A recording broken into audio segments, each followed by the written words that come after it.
Assalamu alaikum wa rahmatullahi wa barakatuh. Welcome everybody. My name is Muhammad Mustafa Mahmoud. For short, they call me Dr. 3M.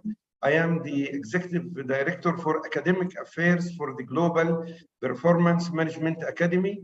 Since the last maybe 2 years, 1 year and a half, we started this tradition of introducing inviting guest speakers from different disciplines related to the main theme of the Global Performance Management Academy. For the last 4 months, we almost have every week, we have a webinar. This is the first webinar that we organize at this time of the day, which is 1 o'clock, to suit more the speaker and the other audience in other parts of the world. Usually our webinars are in Tuesday evenings, but it's very nice to have change in the timing so it can suit different people from different countries. Today's webinar is very relevant to the domains of Global Performance Management Academy. As many of you might know, the Global Performance Management Academy offer a curriculum of 10 courses that represent best practices in strategy development and the deployment. And these are the 10 different courses that we offer. And the participants, we have 14,000 students now, active students, studying these courses from 72 countries. 14,000 students from 72 countries studying, not all the courses, but few of these courses. Those who finish course number 1 and 2, they attain the first degree, which is a certified strategic planning and KPI practitioner. If those who complete the strategy relevant topics, they get the performance management, the strategic planning professional. The other 6, combination of 6, qualify participants to complete the certified performance management professional. Of course, we have now maybe over 100 people who successfully completed all 10 courses, passed all 10 exams, and completed graduation projects where they applied all the techniques that they have learned about strategy development in the first 3 stages and the strategy execution in the remaining 7 stages in a real life projects. These people get the highest degree, which the certified strategic planning and performance management expert. Our guest speakers usually enrich our content and they provide us content which is relevant to the topic. The traditional strategic planning methodology might apply in a stable, controllable environment, predictable environment. But in the VUCA world that we live today, this might not apply. That's why we are very glad to invite today one of the best speakers in the topic of how to develop and execute strategy in a disruptive world, to shed some light on how can we develop strategy in such circumstances. We are so happy to have Professor Sattar Bawani accept our invitation. This is very kind of him. I will just, the CV of Dr. Bawani is a very extensive one. We found it very difficult to pick and choose what we should present in this brief introduction. He's an entrepreneur, keynote speaker, and C-suite master, executive coach and advisor to boards and CEOs and C-suite leaders globally. He's a seasoned C-level global business leader with over 30 years of international business management experience across multiple industries. His gray hair testify, big testimonial of this 30 years of experience. I don't have much gray hair as him. He was awarded the 2019 Executive of the Year for Human Resources Consulting at Singapore Management Excellence Award 2019. Very impressive, mashallah. Is an adjunct faculty and professor with international institutions such as the Harvard Business School Publishing, Professor of Practice of Disruptive Leadership, IPE Business School in Paris, Professor at School of Management, SOM, Asia E University, AEU in Kuala Lumpur. He is the author of 3 books published by Business Expert Press, New York. The first one is Leadership in Disruptive Times, Negotiating the New Balance. in 2022. This is very fresh out of the press. Leadership in Disruptive Times in 2020, transforming the next generation leaders, developing future leaders for disruptive digital-driven era of the Industry 4.0 in 2019. MashaAllah, he has been steady in publishing books almost every year for the last 3 years. We pray to Allah subhanahu wa ta'ala to reward him all the best for his scientific scholarly research and publication. And I would like to leave the floor now to Professor Sattar to take the lead from here. It's 1:09.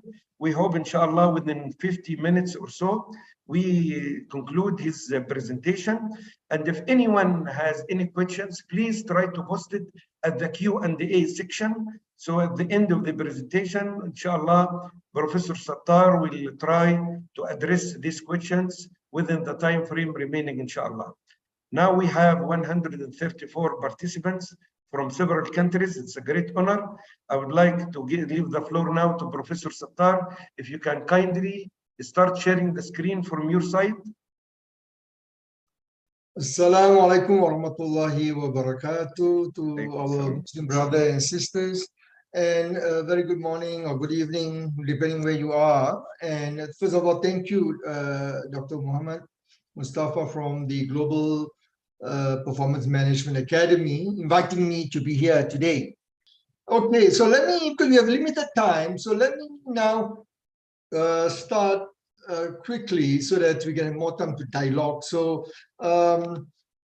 the topic, if you look at the topic, leading and executing strategy in a disruptive digital-driven world, the word digital revolution has been around since 2000, about 20 years ago, when we talk about the dot-com bust. So those of you may remember 1 year before September 11, the recession for the decade, the year 2000 was the dot-com bust. And a lot of interest, because I was in California, I was in San Jose. At that time, I was with Golden Gate University. So we look at a lot of companies were trying, a lot of entrepreneurial setup, a lot of large global MNC like Procter & Gamble, Boeing, GE, they're all trying to learn from entrepreneurs. And that was 20 years ago. And today you find a lot of companies still have not learned the lessons, still have not been able to digitize their strategy or transform their strategy. So what has happened today, if you look at the current, I would say, if you look at the Fortune 500, the FTSE 100 companies, many of them doesn't exist anymore. So in the World Economic Forum in Davos in 2018, Pierre Nanterme, who is the CEO of Accenture, one of the largest global IT consulting firm, presented at that time, 2018. He says that digital is the main reason that why over half of the companies of Fortune 500 since 2000 have disappeared, because 2000 is the benchmark, as I told you, during the digital revolution and how it started. And many companies cannot cope. And these are large, they have the resources, they have the financial backing, they have everything, infrastructure, yet they fail.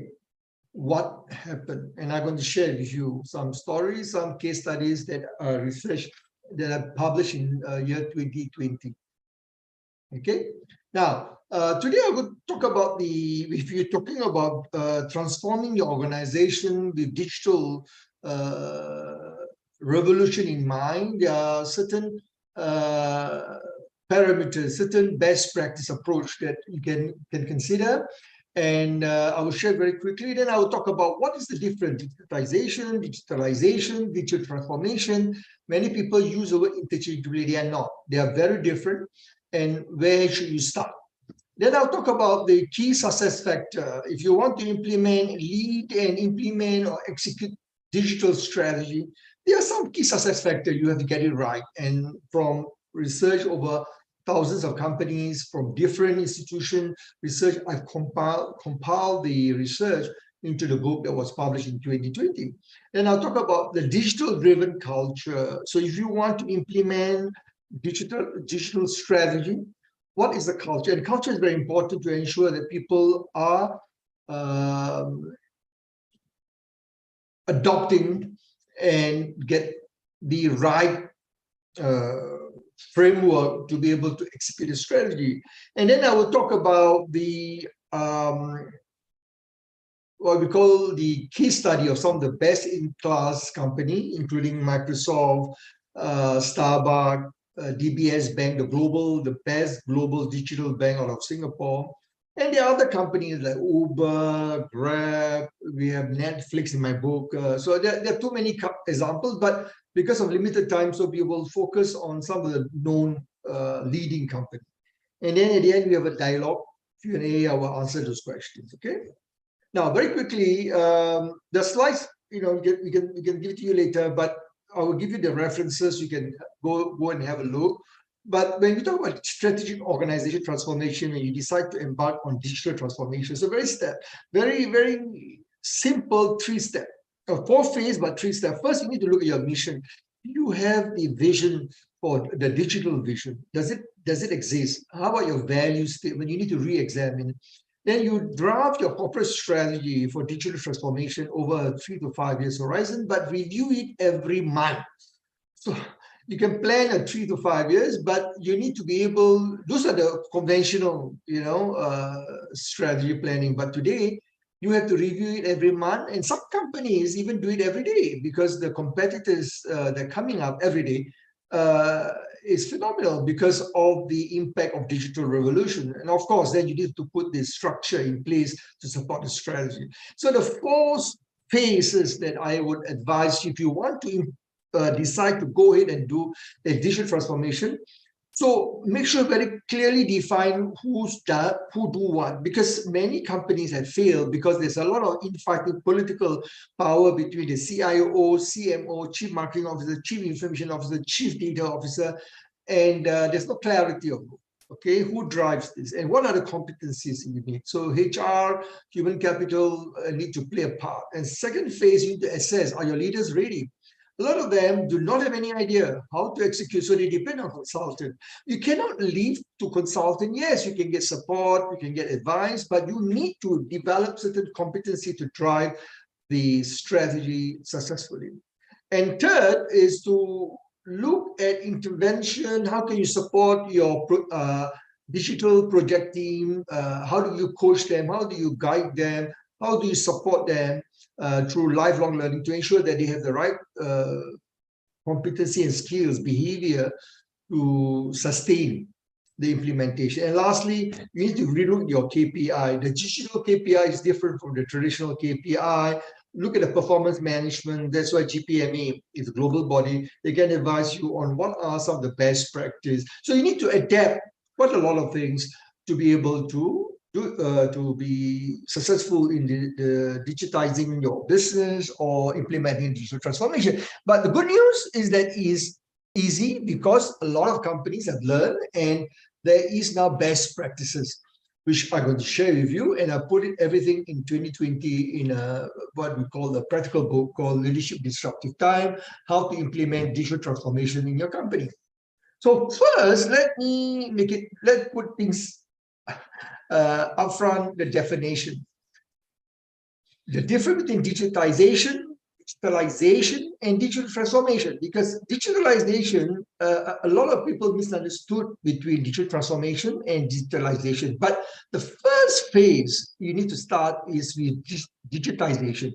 And what it means simply shifting from paper-based, manual, through automation or digital process. A simple example, let me give you an example. We call it RPA, robotic process automation. Like for example, in banks, in financial institutions, when you fill up, you go to apply for a loan or you fill up opening an account, you used to fill out the form manually. Now, today, everything is done online. Everything is done on the web. So that is called digitization. So transformation and conversion of the work processes using online technology.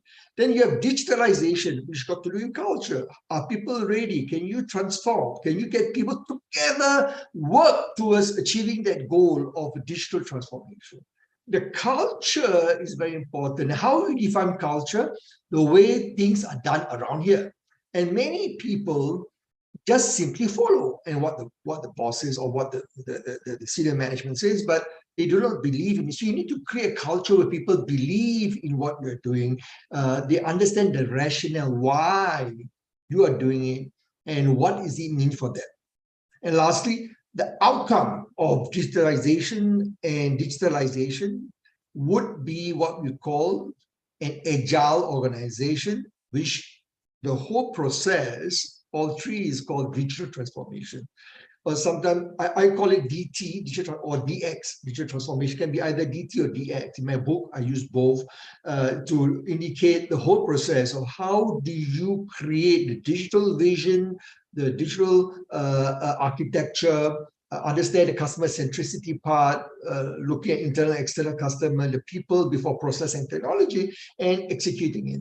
So today it's quite simple in the sense that process, but the challenge is getting the leaders understand the process and how to do it. So it's a behavior. So to do that, in my book, I publish what we call the key success factor. Number one, you must get your digital vision and transformation, like the first slide I told you just now, right. You must be clear, why are you doing this? And many of the successful company looking at number two, there is the customer. So customer, if you look at Microsoft, or if you look at an excellent example would be Walmart. Yeah, sorry, Walmart, yes, but I would say Amazon. Amazon is the best example where everything is customer centricity. Starbucks, Microsoft, Apple, for example. And most of technology company does it. And of course, banking. If you look at DBS Bank, Citibank, if you look at airlines, Singapore Airlines, Qatar Airlines, or if you look at hotel, Marriott Hotel, or the what we call the Hyatt, for example. So there are different industry. They focus on customer centricity, but that is very important because at the end of the day, your role as a leader is to make things easier for the customer. Of course, then the digital-driven culture, as I mentioned, you need to communicate this to everyone so people understand. And using AI, using artificial intelligence and big data to drive problem solving. So what is important today is that you must rely on technology to make it easier for people to, your team to assess problem, to be able to assess the information, to evaluate the problem, assess the information, and to solve the problem. And this is all done today using artificial intelligence, using machine learning, and IoT, iOS, Internet of Things, of System, blockchain technology. All these are geared towards what we call the disruptive technology to help you to make decisions. And lastly, last but to me is number one. I'll explain later why. You make sure you have the right talent, the leader, not only the leader, the people, the project team people. So you call it, I call it PPT. Later I will explain people over process and technology. So you need to get that right. If you cannot get that right, that would be a challenge in terms of what we call the implementing, your digital strategy over a period of time. Now, so if you're assuming that you have all this in place, the next thing you need to ask yourself is, okay, fine, culture is important. So what do I mean by culture? As I said, culture is how are things done around here. And you see in the middle, the PPT, people over process and technology. Many companies who fail, and if you look at earlier, Pierre from Essential talk about a lot of companies who fail because they focus on the technology. But remember, technology is only the enabler. Technology only helps you to be able to streamline the process, to be able to deliver the value to your customer. But at the end of the day, it's the people that matter. It's the people who drive the strategy. It's the people who execute the strategy. It's the people who's going to implement. So you need to focus on the right people, the leader and the team members or project team members. Once you get that right, the process can be adapted. And then, of course, the technology based on the cloud, Microsoft Azure, as well, the cloud technology, or you can use the whatever available commercial. So today you can buy and rent so-called technology. So you don't have to invest in huge infrastructure because the technology changes so rapidly. Okay, so start with customer centricity and look at disruptive innovation. How do you implement new way? And innovation doesn't mean invention. Innovation basically means finding a new way of using your existing product, or you adapt your existing product to improve the application or to help your customers to do things better. So innovation has different levels. So I will not spend time to talk about it. In the book, I explained the disruptive innovation. Clayton Christensen explained what from Harvard Business School, talk about the disruptive innovation, how Uber disrupt the taxi industry, how Netflix disrupt the entertainment movies. Yeah? So they, in the book, I explain all the examples because these are disruptive innovation. And the rest I already mentioned. What is important I want to highlight is called the disruptive mentality. It's important. A lot of leaders fail. Even during COVID, you find that one of the most common answers I hear is, it's unprecedented. We never come across this before. Unprecedented. Oh, we don't know what to do. We are panicking. Oh, do we close office? Do we shift operation? The China, the Wuhan, when they close the city, 16 million people in Hubei province has been locked down on the 26th of January 2020. What it means, the world supply chain, because in Wuhan, that's where the global manufacturing industry, people are panicked. They don't know what to do. They never think to make contingency plans. So the disruptive mentality to be able to challenge your mental model is very important. And of course, agility, flexibility, maneuverability to be able to adapt to change well. So now come to today's topic. Leading and executing digital strategy require a different set of, as I said, the competency skills. So you need to hire, when you start hiring leader, you need to assess this. Look at these 6 competencies. The first one I just described, disruptive mentality. They must be innovative driven. They must be able to think through. They must have what I call the cognitive readiness. What is cognitive readiness? Is the ability to think strategically, critically, and with empathy, with your emotional social intelligence. So it's not easy because you're combining several set of behaviors to be able to disrupt your way of thinking. Then second, you need to be able to have what we call the visionary entrepreneurial skills, and you'll be able to, you must be able to anticipate the customer demand even before the customer knows it. This is what Steve Jobs is good at in Apple. They anticipate, and same thing with Amazon. What they've been very successful is to look at what the customer needs in the future, before the customer knows it. So that is to be able to predict the future. And many companies are struggling to do that. And of course, as I said, cognitive readiness and critical thinking together become mental agility and resilient, empathy, social skills, which I'll talk about Microsoft later, the case study. And of course, at the end of the day, why do we exist? Is to ensure results in strategy. What we want to ensure we achieve the results to be able to help us to get our ROI and to be able to reward our team, to be able to ensure that our sustainability of our organization. So it's about results. So if you get the first 5 right, 6 will come in naturally. So the drive for result will depend on the first 5 factors. So now, when you want to execute a digital strategy, as I mentioned, the PPT, people over process and technology, you must get it right. You must always start with the people. You must be able to ensure that you have a change process to create an environment where people thrive in experimentation. It's okay to let people make mistakes. It's okay, of course, with certain parameter. You don't want to destroy the company, but you must allow people to fail, experiment, and how people learn. Fail fast, and then learn why you fail, and then be able to implement again. Then the process is the easiest part, because the process you can learn from best practice. You can look at competitors. You look at what we call the many of those, proven technology out there. Like today, the cloud technology is preeminent. You need to have that.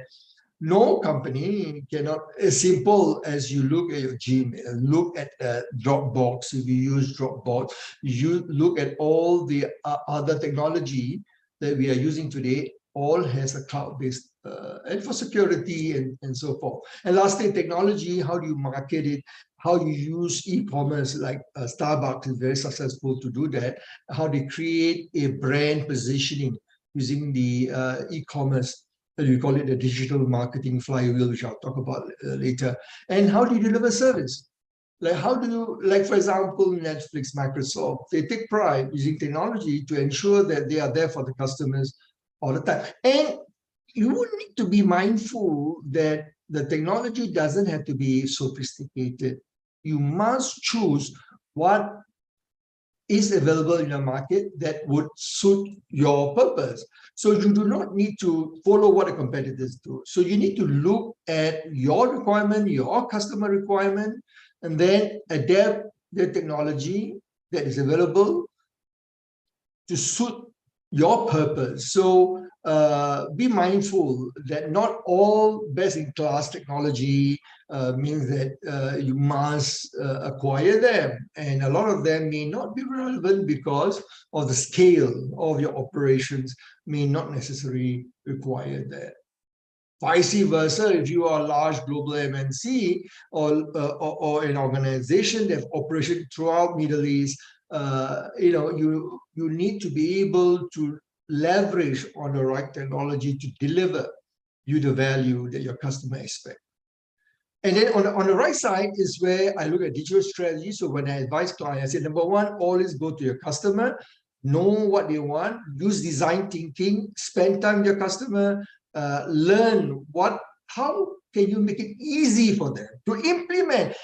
Our role as company, suppliers, vendor, we need to ensure that whatever we do, we make it easy for the customer to communicate, to interact, to be able to use our product. And that is where Microsoft, Satya Nadella, which I'll talk about the case study later, he's been very successful there. Of course, the rest brand strategy, Apple is very good at then using social media. This earlier mentioned about Amazon is very good. Of course, you can use more. Everybody now use mobile. Mobile is going to be the most likely in 10 years time. You probably don't need PC because a lot of work can be done on the mobile with the increase in the processing speed. Of course, you still need to do work, a lot of work, maybe those programming or other hard stuff in the office with a PC, but most work can be done on the fly and on the move using your mobile. And today, if you look at the mobile of 2022, the processing speed, average processing speed is equivalent to, in 1995, of a IBM AS400 in terms of the computing processing speed. So you have a powerful tool. And today, people don't go to the bank. Everything is done online on the mobile phone. That's what DBS wants to do. Everything transformed on the mobile. Again, I will talk about that as one of the case study. So I will now go into some specific case study, and all these are found in the book called the Leadership Disruptive Time. You can go into the link there, Disruptive Leadership Institute/books, and you can find examples, can get abstract, and if you need to order the book and check with GPMA staff, we can arrange for you. Now, let me now share with you 3 companies that has been very successful that you can learn. And they are very simple. And I use simple because they go back to basics. And these are large organizations who's been proven, and today they are the role model for SME, small, medium enterprise, for large global organizations who learn from them. Number 1 is Starbucks. Now, Starbucks, the reason I start with Starbucks, I think most of us probably have tried Starbucks, Even in Medina, when I was there a few years back, there's a Starbucks store. And you see in China, when you first come in, Starbucks or struggling. It seems today Starbucks, you can find that is in every city in China. What makes it successful? It's very simple. One thing they do well is to focus on the customer, interview, they interact with the customer, they ensure that they leverage on the best technology, AI, artificial intelligence, to learn about the customer preferences. What is it that make the customer? Why do they want, different type of coffee, different, what we call the rose or whatever. I don't really drink Starbucks, but I think many of my friends who do, they can tell, tall, short, latte, tall, the vernacular of what the Starbucks offer. They're very diverse. And what they do well is that they use technology to be able to interact with the customer, and they have what we call the digital marketing flywheel. What does it mean? You can see they use the mobile. You can see that you can order the coffee, you can get reward, you can redeem, you can interact with, you pay using the digital wallet, or you can use your phone, to link up with your credit card, and or you can order ahead and just arrive in the store, you pick it up, or they deliver. So there are many things that what they make it easier, and they learn about you over time, and they make recommend before even you ask, they know what you want. And the same thing with Netflix. When you look at Netflix, why they tell you, since you watch this movie, you may like another one, this, they look at your profile, look at your pattern, and then they will sort of recommend. Yeah, so this is what we call the machine learning, AI, artificial intelligence.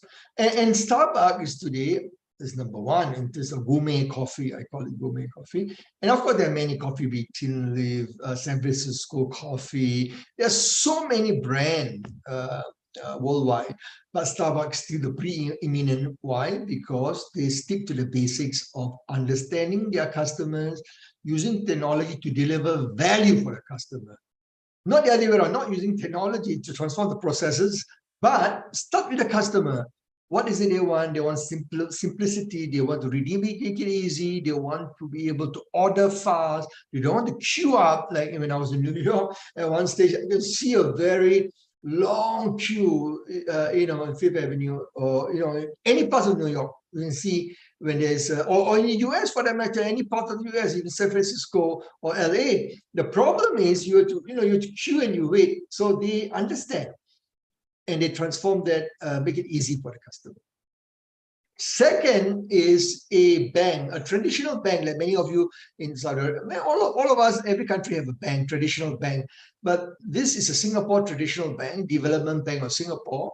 But they have a new CEO in 2009. This name is Piyush Gupta, who was formerly the CEO of Citibank Asia Pacific, who moved to DBS.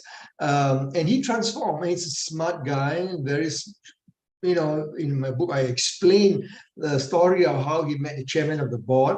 And one day, he just came about a year into the job, and he says, he told the chairman, look, hey, we look at this Alibaba is, progressing so aggressively.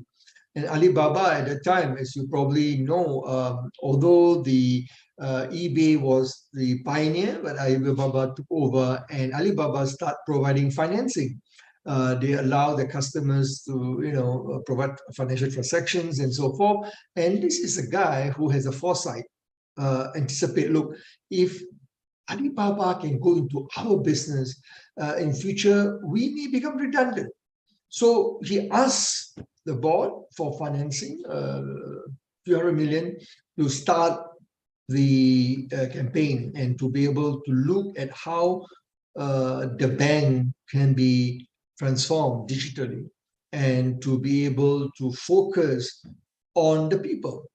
And now it's known as digital bank, Digital Bank of Singapore. So what they want to do is to make the customers to spend less time in the branch, make it simple for them. Everything's done on a handphone, on the mobile.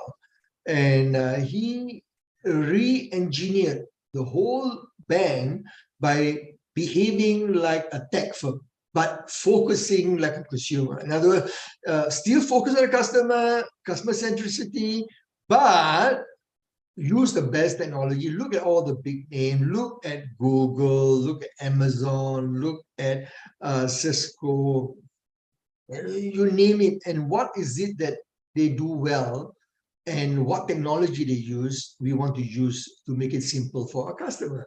So his tagline is what makes a 26,000 startup. So can you imagine 26,000 employees? Today is maybe 30,000. They're huge. They've grown. This number was in 2020 when I did the research. The book was published in July 2020. But today, I think they are, despite the recession, despite the COVID-19, they have grown because of the digital banking value proposition that they have been successfully able to articulate. Okay, and they become, what is the number one? Customer obsessed. At the bottom, you can see that customer obsessed and data driven. So they study research about customer, they look at pattern, when the customer wants to transact, at what time, what's the amount, what is it that the customer really want? Is it they don't want to pay for fees, they want to have simple market, they don't want to pay to come to the branch, you know, to wait or whatever. So they use the data to be able to transform the services. And of course, they take risks. I mean, as I said, you need the experimentation. But you cannot start a digital transformation if you don't allow people to fail. You must allow them to try out different things. And of course, sometimes it works, sometimes it don't. But the important thing is you need to allow people to experiment. And then, of course, agility, agile, you need to maneuver. You're trying to talk about change. So you need to be able to change the mindset, the change way of doing. So you need to have agility. And this is a competency that many people struggle because some of them find it difficult and they give it up. So as a leader, your role is to encourage, empower, provide, coach, cajole, inspire your team member to be able to go through the digital transformation journey. And lastly, very important, be a learning organization. What do I mean by learning organization? You, the CEO, and your senior management team must lead the way, set the pace in terms of sharing information, learn. If you make a mistake, it's okay. Encourage them to relearn and unlearn. So learn, unlearn, and relearn. So the process is what we call ongoing. Learn new things, then unlearn as new technology come up, and then relearn again. So the whole organization is a learning company. We call it learning organization. As Peter Senge in his book called The Learning Organization, System Thinking, that you need to ensure the people are given the support. And one of the problems that we have today is that leaders are not demonstrating it, are not showing the right way. So you need to lead the way like Piyush Gupta did in TPS. Lastly, the third case is my favorite, my role model. I think Satya Nadella. I've been trying to interview him and, you know, to meet up with him. And my next trip, if I, is in Redmond, Washington. I would love to interview him. He published a book. It's one of the best books I've read called Hit Refresh, where he talked about his life story, what transformed. He's the third CEO of Microsoft after Bill Gates and Steve Ballmer. And he's the best CEO. When he came in, Microsoft was not in a good shape, has lost its market share, has not been able, you look at the market capitalization, is no longer the best company. Apple overtook Amazon, but he took within 2.5 years, he transformed. At one stage, is the highest in terms of market cap, the best company, the largest company in the world. And what makes it different? So Satya Nadella mantra is to look at empathy, look at people, understanding the customer, understanding the team member. So he used the word called empathic engineering. So it's very interesting. How do you understand? How can you accurately understand the customer or another person, your colleague, and knowing what the pain they goes through, knowing the difficulty, the challenge, how can you help them to transform? Now, that is the challenge. Many people do not. Of course, they come up with the Microsoft 365 online cloud technology, and they have the Azure, as I said, is a cloud technology which a lot in-company airlines are using for the reservation systems and so forth. And he has transformed. And he's the best CEO today after Jack Welch. Of course, Jack just passed away last year, but Jack Welch of GE is my the other role model, which I think he's in the same class as Jack Welch, and I don't think anyone is close. Even the Google CEO, Sundar Pichai. I mean, very few CEO has been able to transform the organization the way he does. And again, I explain in the book how he does it by focusing, because of his history, personal history about his elder son, Zain, when the wife was, pregnant with the kid. And I think it was a very difficult birth. And the child was born because of the umbilical cord was wrapped around the neck, and then he was deprived of oxygen. And when he saw his wife taking care of the kids, a baby, up to today, the son is 23, I believe, that is paraplegic, and he go through the difficulty to really see how his wife and how his son struggled over the years, and that developed a strong sense of empathy. And today, look at Microsoft. They are very, very focused on providing solutions for the disabled or for the less able, or solutions to ensure that people, those group of customers are not being left out. Okay. Okay, this is the last slide. The crisis model was launched.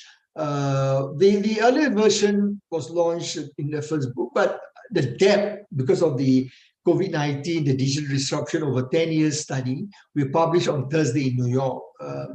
This one is hot off the press. So you can see there 2022 November, the internationally in US is available earlier, but internationally will be available in November. Because going through some adaptation. We came out with looking at digital disruption, many companies in Asia Pacific, in even US and Russia and Africa, Europe, what they struggle. And then we look at the global financial crisis 2008, 2009, and the latest COVID-19. So there's a pattern over 20 years. And what we found that this CRISIS. So first you need to communicate, then you have, and in my link there, in my LinkedIn, you can look at some examples where I give each one of them examples on Thursday when I brief the press. Look at some of these. So example, Marriott Hotel, Arne Sorensen, who passed away, when he was having cancer, he was communicating, stage 4, he was dying, effectively facing the town hall worldwide and explaining. He was so empathetic. He was communicate in a way very compelling, so very purposeful.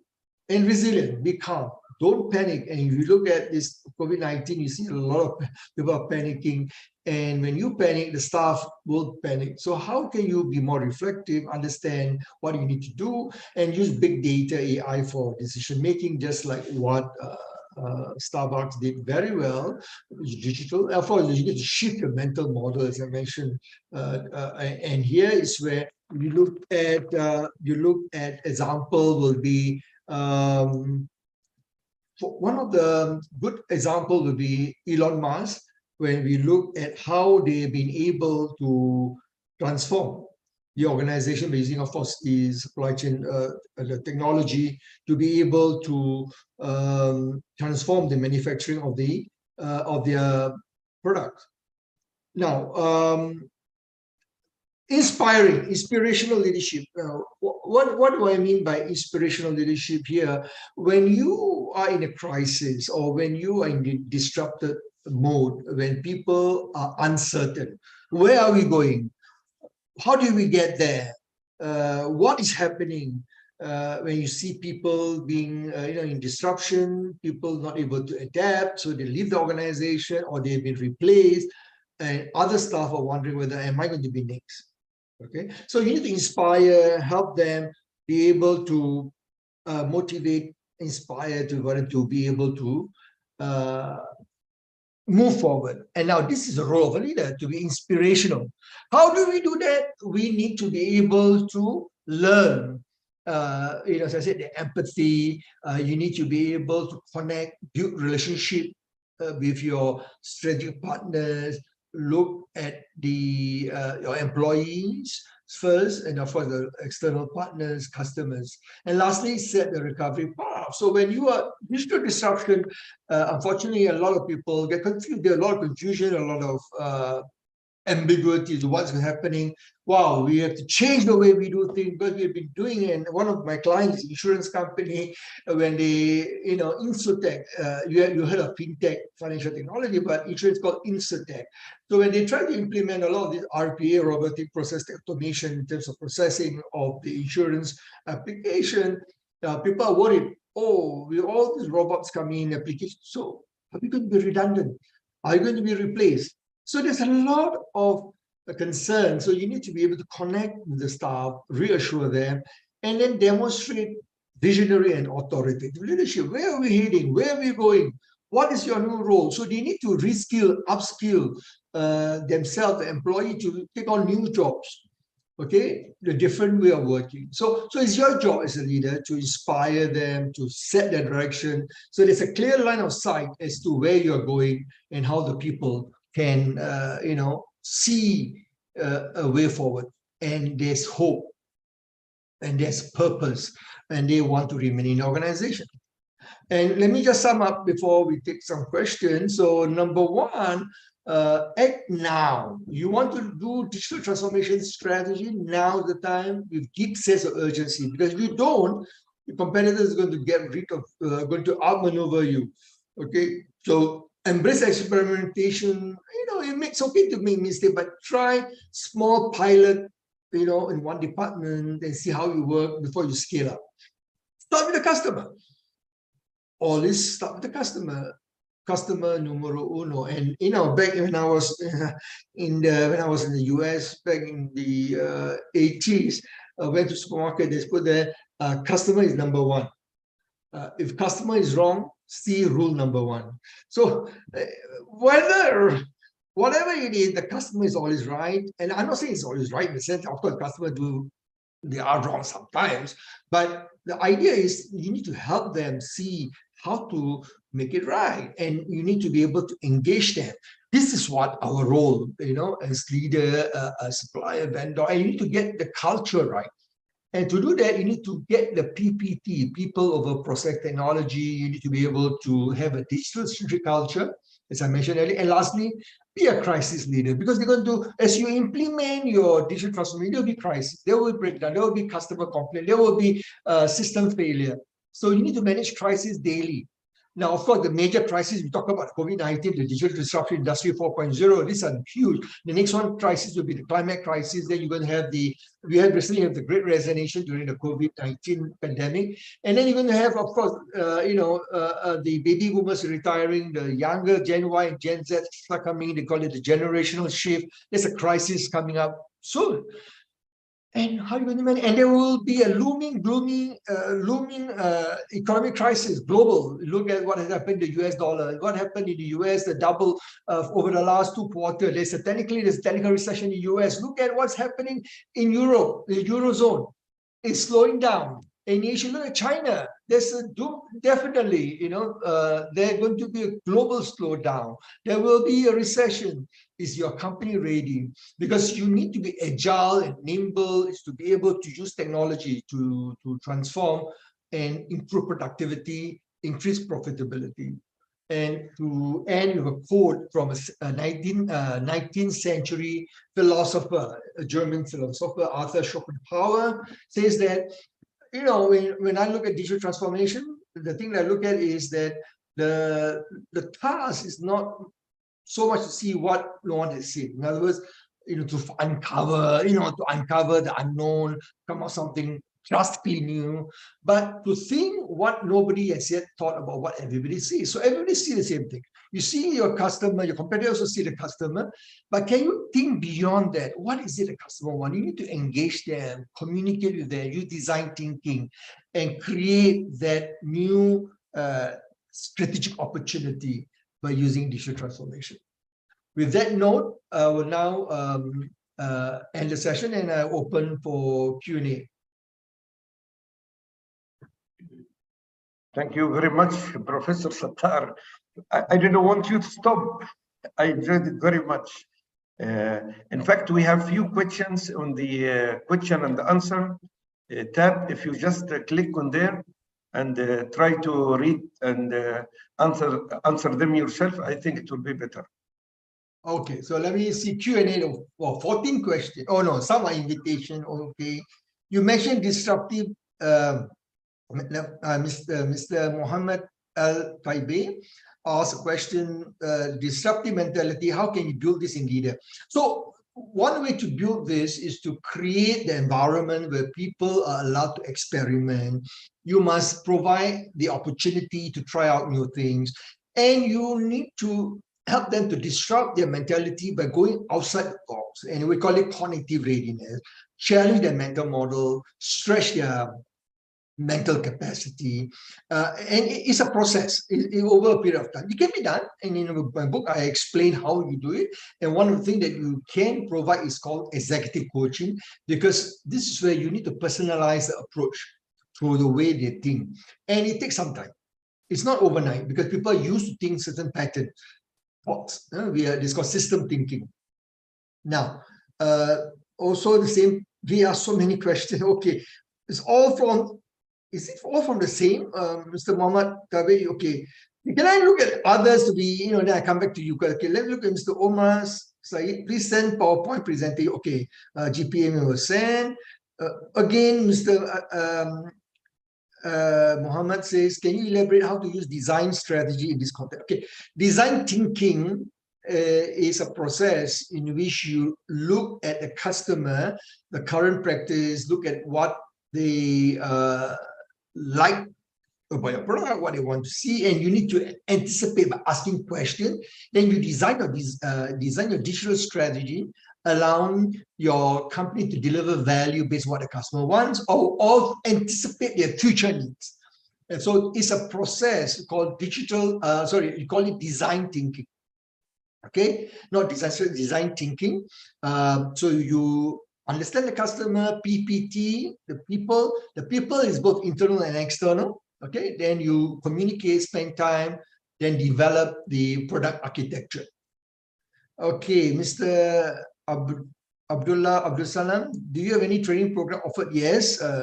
Later, Dr. Muhammad will talk about that. From your Mr. Dafir Al-Shehri asks, from your perspective, how fast a company today cope with digital transformation? Okay, as I mentioned 20 years ago, you see half of the Fortune 500 is gone. Interestingly, the COVID-19 has accelerated digital transformation in a lot of companies, SME, including small, medium enterprise, because of the travel restrictions, social distancing, safety distancing. People cannot go to office, they work from home, work from anywhere.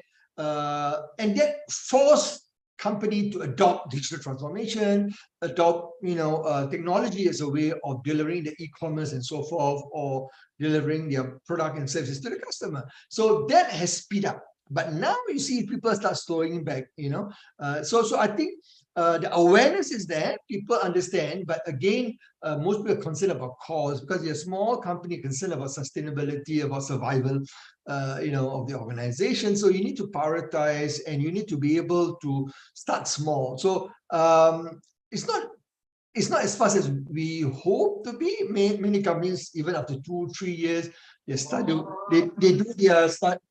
they do their study, but they have difficulty in trying to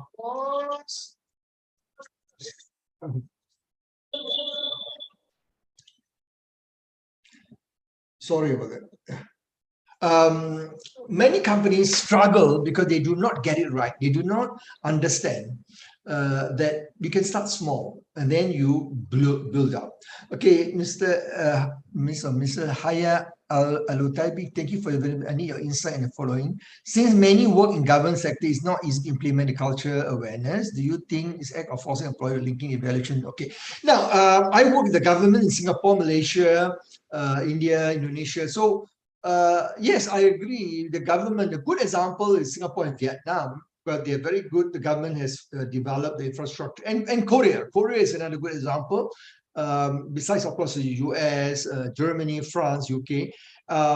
If you look at the way the government does, of course, you're talking about Citizen 4.0, it's not easy because people, the demand from the stakeholder, the public is very huge. And also the public sometimes do not want to accept transformation because they are used to doing something what they've been doing all the time. They say, why should I change my way? I used to go and queue up for my medicine. I used to come and meet my doctor. Now everything is done technology. So there's impersonalized. People do not enjoy that.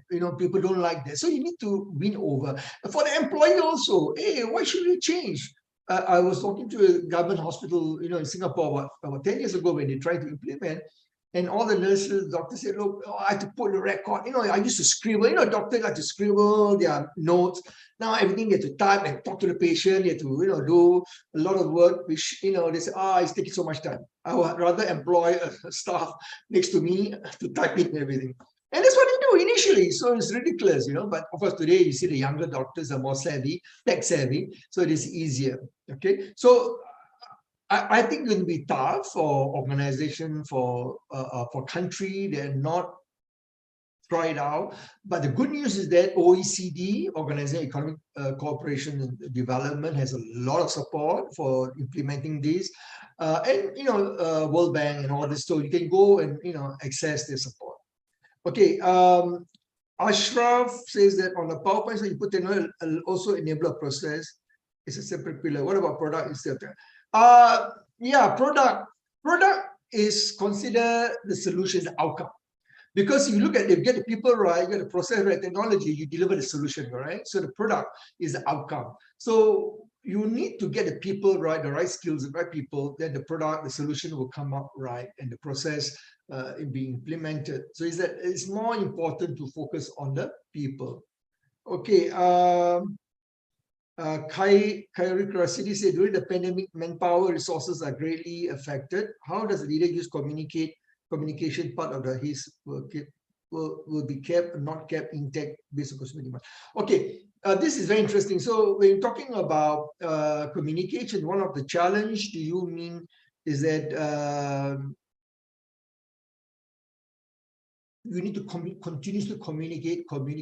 Even if there's nothing to communicate, you need to continue to engage so people know that you are in touch. People want to hear from the management, want to hear, and customer wants to hear from you.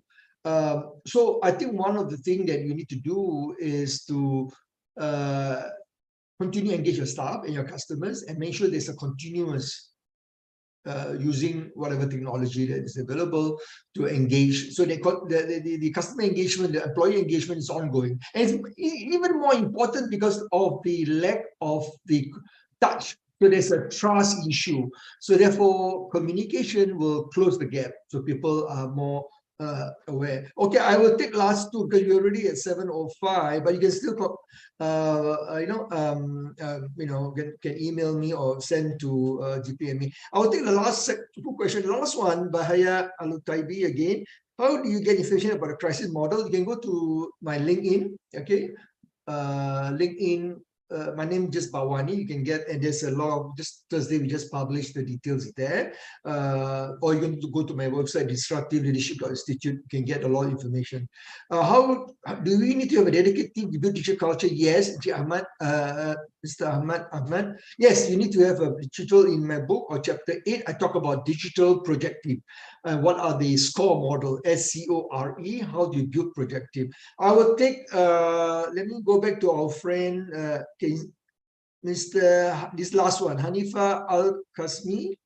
I think one of the obstacles with company is that leaders do not believe what so-called learn and relearn experience gaining from beginning. Okay, well, it's generalized. I mean, you're generalizing the leaders don't believe. By and large, I agree with you.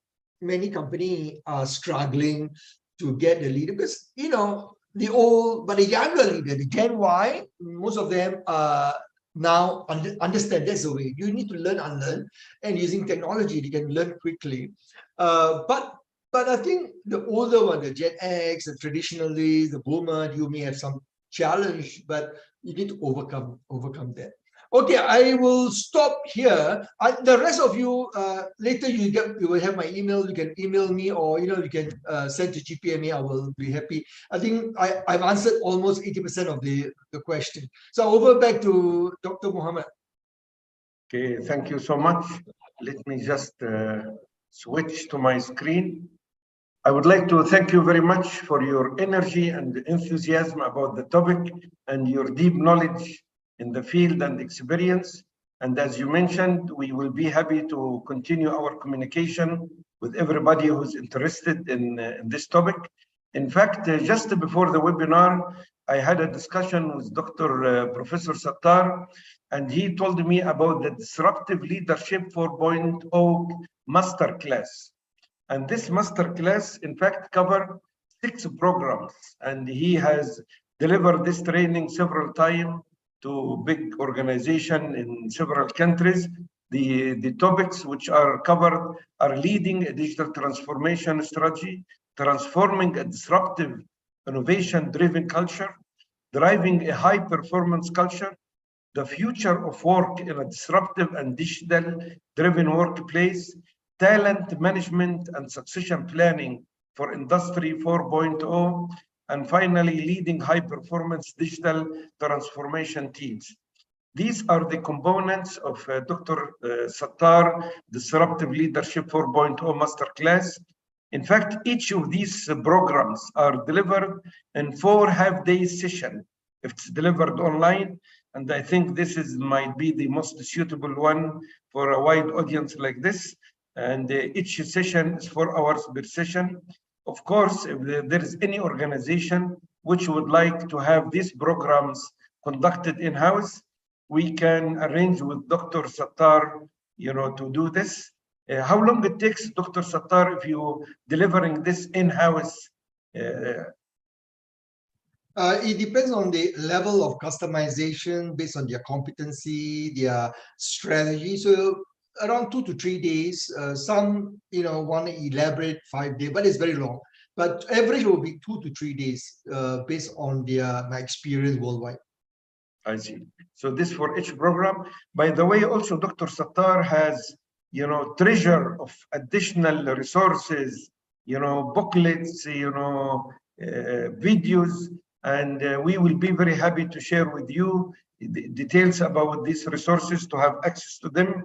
We will, after the conclusion of this presentation, I think by tomorrow, everyone who signed up for this course, more than 300 people, will receive, inshallah, an email from us, which include a link to download the PDF presentation and a link to watch the video on YouTube channel. In fact, as we talk today, now the presentation was live broadcasted in YouTube, and as well, if you need more, we'll give you the links to reach more resources. And if you are interested more about the Disruptive Leadership Institute, these are the contacts, the LinkedIn. I know it's not easy, you can take a photo of this, but you will receive it tomorrow morning, inshallah, in the PDF file. And if you are interested in attending the upcoming, the web, training program on the master class, just to drop us either in the chat now, a comment that you are interested, so we can have further communication with you, or WhatsApp us on this WhatsApp. This is GPMA office in Cairo. You can do this as well. I think if Dr. Banawi, if you allow us just to announce for one of our GPA upcoming events, do you allow us to do this? Okay. In fact, in October 15th to November 2nd, we will have a virtual master class with the title Innovation Management and Leadership by Dr. Nader Nada. The details are available in our website of Dr. Nader Nada. And these are the key topics that will be covered. in I think 8, 1, 2, 3, 4, 5, 6 in 6 sessions. Inshallah, you can do this. Dr. Nader Nada, during his training program, will have guest speakers, and these are the samples of the 3 speakers which will be presenting during his event. What is interesting that I would like to announce that we have a scholarship. You can attend the Innovation Management and Leadership Program free of charge. If you participate in a competition, and the winner, top 4 winners of this competition, they will have free seats. And the competition details is available in our Instagram link. So what you need to do is to search for good example of business model canvas, and then submit them on this in the deadline, and then follow up us for announcing the winner, which will be inshallah next Friday, October 7th, inshallah. I will ask my colleagues to put in the chat more details about how to participate in this competition. I would like, anybody who's interested in this topic, they can participate in this competition, inshallah. I would like to thank Dr. Nader Nada, Dr. Sattar, for his presentation. I went yesterday in a big details into the Disruptive Leadership 4.0 class. Amazing content. It's a very rich source. Today we just had, a teaser of, what this content. I am now more eager to have copies of your books as well. And I look forward to your visit to Medina, inshallah, where we can discuss more how we can, people here in Saudi Arabia, leaders, can learn more about these resources. Thank you very much, Terima Kasih, for your time and effort and the time with us. This has been very informative. We will forward to you all the questions that we have received at the Q&A, and we didn't manage to answer them. So thank you so much. Assalamu alaikum wa rahmatullahi wa barakatuh. With this, I would like to conclude and thank you very much. Wassalamu alaikum wa rahmatullahi wa barakatuh.